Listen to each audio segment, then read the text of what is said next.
Shalom and blessings, warriors of Yahuwah and the truth. I'm going to be continuing on with video. I believe we're on 13 or 14. I'm sorry that I forgot. I'm going to be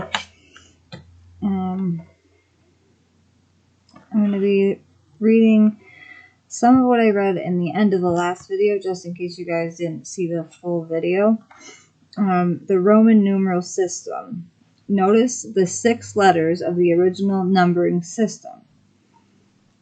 The M for 1000 was added later. I don't know if I show this, it might be easier for you guys to see. The D is 500 plus 100, which is C, plus L, which is 50, plus X, which is 10, plus 5, which is V, plus 4, plus 1, which is I. Okay, so the numeral of a man. What man? The man of sin, the man who teaches sin. A man from the 4th beast, Rome. And then I'll read this little short part up here. Consider the identification of the 4th beast provided at Revelation 13. Here is the wisdom. He who has understanding, let him calculate the number, numeral, of the beast. For it is the number of a man, and his number is 666. With this identification of the 4th beast, we can look to what we find within this beast system, Rome, and see the woman sitting upon, controlling or restraining the beast. That would be the Jesuits, Societas Isu, the papal militia. The Jesuits control the world systems through banking and media propaganda. The Illuminati is synonymous with this organization and Shaitan or Satan. The eye at the top of the pyramid is the entity within the society. Looking at the back of any US dollar bill, you will notice the all-seeing eye atop the pyramid. A symbol of the New World Order, since it was adopted by Adam Weishaupt in 1776. It is the eye of Lucifer, according to the higher levels of Masonry. The seething energies that are shown emanating from it are what is described here by Manly P. Hall, 33rd degree KT, 33rd degree Mason. The lost keys of Freemasonry, or the secret of HIRAM, ABIFF, or ABIFF. The day has come when fellow craftsmen must know and apply their knowledge. The lost key to their grade is the mastery of emotion, which places the energy of the universe at their disposal. Man can only expect to be entrusted with the great power by proving his ability to use it, constructively and selflessly. When the Mason learns that the key to the warrior on the block is the proper application of the dynamo of living power, he has learned the mystery of his craft. The seething energies of Lucifer are in his hands, and before he may step onward and upward, he must prove his ability to properly apply energy. He must follow in the footsteps of his forefather Tubal-Cain, who, with the mighty strength of the war god, hammered his sword into a plowshare. Through diverse compartmentalized organizations, men under Jesuit control serve their unknown master through the Superior General or Black Pope.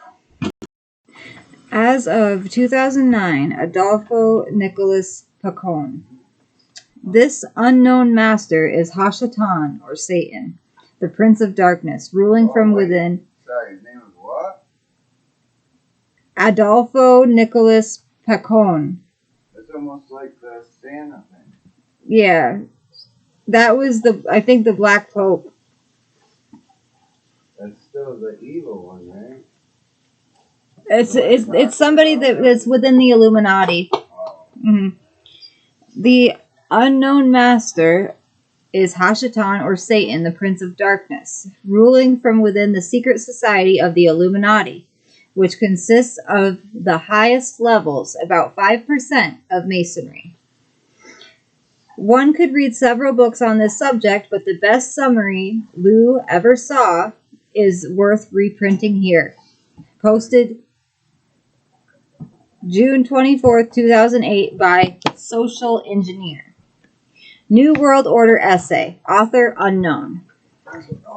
Many of the most rich and powerful people all over the whole world have been secretly working together for many generations in order to create their own absolute global dictatorship. This movement is known as the New World Order.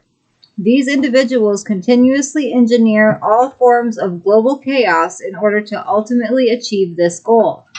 Some modern examples of this engineered chaos include the Great Depression, World War I, World War II, and the Holocaust, the 9/11 attacks,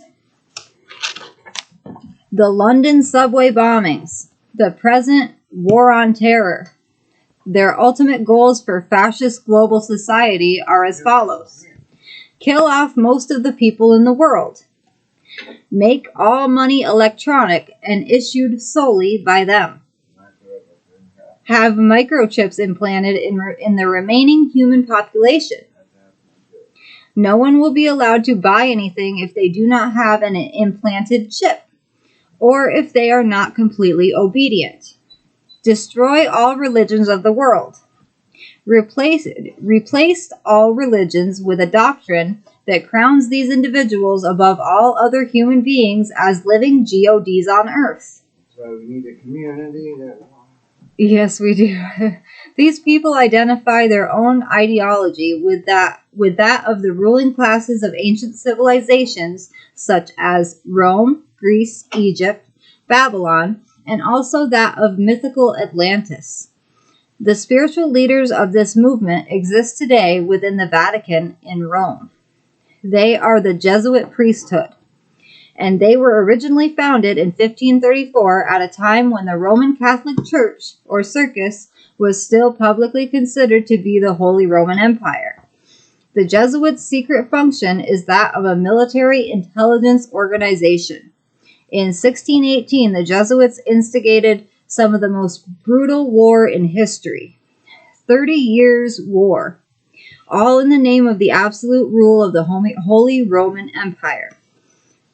Their perpetual terrorist activities led to them being banned from nearly every country in Europe at one point or another in history. In 1773, they were eternally banned by Pope Clement. I'm not good with Roman numerals. It's XIV, whom they promptly assassinated. So this pope was assassinated. The Jesuits had themselves reinstituted by a later pope in 1814. The Jesuit leadership is completely out of control and will still murder any pope who interferes with them, as they have repeatedly done in the past. They are occultists who follow a pagan Roman doctrine, which they themselves now consider to be Luciferian, in light of modern Catholicism. The Jesuits are set out to fulfill the ancient Roman end-of-the-world prophecies of Revelation in order to bring about their New World Order. Over the centuries, the Jesuits have leveraged the massive fortunes of the Vatican, along with its vast intelligence networks, when infiltrating global civilization at all major levels. They have infiltrated or teamed up with other shadow governments of the world, such as Zionism and Freemasonry, in this manner. They have also infiltrated, or teamed up with associated sects such as Yale's Skull and Bones Fraternity and the Bohemian Grove Club in San Francisco, in this manner. The top leadership of this entire alliance is also known as the Illuminati. Adam Weishaupt was a Jesuit. The Illuminati possess a massive amount of influence over all major levels of global civilization, Some of these levels include global gas prices via control of OPEC and the world's oil companies, global economies as a whole via control of global financial systems such as the World Bank, IMF, and the central banks of all nations of the world, such as the Federal Reserve System of the U.S. Global war profiteering via ownership of world weapons manufacturers in conjunction with the rest of their influences. Global elite social club or think tanks, such as the Bilderberg Group, the Trilateral Commission, the Club of Rome, and the Council on Foreign Relations, CFR, in the United States as examples. Global political systems such as the United Nations, the European Union, the Communist Party of China, and the Republican and Democratic parties of the U.S. as examples. Global intelligence services such as the Mossad in Yahusha, the MI6 in Britain, and the CIA in the U.S. as examples. Global mass media broadcasters such as the BBC of Britain, Al Jazeera of Qatar, CCTV of China, and Fox or PBS of the United States as examples. Global education run by every developed nation's government on the planet. All world religions such as Orthodox Judaism in Yahusha, fundamentalist Islam in Saudi Arabia, and fundamentalist Christianity in the United States are examples. The next phase of the New World Order plan is continuous war in the Middle East, followed by an engineered collapse of the North American economy. America has hundreds of fully operational government-operated internment or concentration camps that are ready to be used in, or to be put to use in these efforts. A North American Union may be established from these ruins. Increasingly destructive staged terror attacks are distinct possibilities as well. They have stated they must take full advantage of every crisis. Taking full advantage means grabbing more power over people and taking away individual liberties. Statism, a utopian dream of all academics, is their ultimate objective, and they seek to control every aspect of human life from the cradle to the grave. Reduction of the world's current 6 billion population down to a manageable 300 million is paramount to these global elitists. All resources, healthcare, and energy will be brought under complete control of world government. An approved religion will be enforced.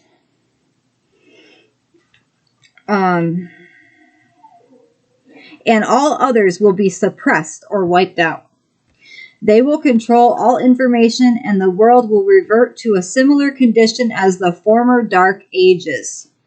The Inquisition will reappear with technological methods of surveillance. Go to the internet and do a search on URI, or Universal Religious Initiative. Below is the logo adopted for it by the United Nations. Right here. Who is the Lamb's wife? Come, I shall show you the bride, the Lamb's wife. If you are not the bride but think you are, this is especially meant for you. Scripture identifies a bride, which is the same as a wife. Paul speaks of this bride, and so does the writer of Revelation and the prophets of Yahuwah. The war in heaven is still waging, and the bride will become a fortress on the day of redemption, also known as the return of Yahusha at the end of the distress, or Great Tribulation. After 1,000 years, known as the millennium, the war in heaven will end, with all those in rebellion being cast alive into the lake of fire. The bride is discussed by one of the messengers that released the 7 last plagues. And one of the 7 messengers who held the 7 bowls filled with the 7 last plagues came to me and spoke with me, saying, Come, I shall show you the bride, the Lamb's wife. Revelation 21:9. Please stop and read this chapter. I have a video of this chapter on my channel. You guys can watch. The bride is described as a great city coming from the skies, and her light was like a most precious stone, clear as crystal, and named the New Jerusalem. The 12 gates each bear a name for a tribe of Yahusha, and there is a qualification stated concerning those who may enter her. People practicing error will be blocked from entering her. Blessed are those doing his commands, so that the authority shall be theirs unto the tree of life, and to enter through the gates into the city. But outside are the dogs, and those who enchant with drugs, and those who whore, and the murderers, and the idolaters, and all who love and do falsehood. Revelation 22:14 and 15. Clearly we see there is unconditional obedience to the commands of Yahuwah required, not unconditional indulgence as many false prophets and teachers have stated. We are given our faith, belief, fidelity as a gift, and that faith produces the good works, obedience to the Torah instructions of Yahuwah. If we practice idolatry or worship Yahuwah in a way he did not command worship, we must purge such things and learn what pleases him. We are counted righteous by belief, and our belief is perfected and shown by our obedience. Our obedience is the fruit of righteousness. We can identify a tree by the fruit we see on it. By the fruit we see in the bride, we can identify her. If we see what we think is the bride observing Christmas, Easter, Sunday, Lent, Ash Wednesday, Halloween, all of which stems directly from pagan practices and times, is it remotely possible that we are deceived? Where in Scripture was the bride instructed to practice any of these things? Nowhere. Houses of worship using steeples or obelisks and bells are of pagan origins. If the Christmas tree or Asherah tree didn't originate from Yahuwah's Torah, how did it get mixed up with what people do? It is not secular either. It is an Asherah. Please verify this by personal research. Evidently, the bride currently has a few major spots and wrinkles, which need to be wiped away. Google the words Asherah, ornaments, and tree. What we do is the evidence of our belief. Brother Yaakov or James tells us, You see then that a man is declared right by works, and not by belief alone. Jasher 2:24. He continues the idea in a later verse. For as the body without the spirit is dead, so also the belief is dead without works. Jasher 2:26. This isn't a joke, man. Paul tells us that a person without belief, living solely in a perspective of the flesh, doesn't want anything to do with obeying. For those who live according to the flesh set their minds on the matters of the flesh, but those who live according to the Spirit, the matters of the Spirit. For the mind of the flesh is death, but the mind of the Spirit is life and peace. Because the mind of the flesh is hatred towards Elohim, for it does not subject itself to the Torah of Elohim. Neither indeed is it able. Those who are in the mind of the flesh are unable to please Elohim. But you are not in the flesh, but in the Spirit, if indeed the Spirit of Elohim dwells in you. And if anyone does not have the Spirit of Messiah, this one is not his. Romans 8:5-9. The mind of the flesh is hatred toward Yahuwah, because it does not subject itself to Torah, or to his Torah. There are plenty of preachers who do not want anyone to submit to the Torah of Yahuwah, and they tell us this quite often. Next time, in the next lesson, I will be teaching the bride was hidden as in a field long ago. The bride will be revealed on the day of redemption, caught away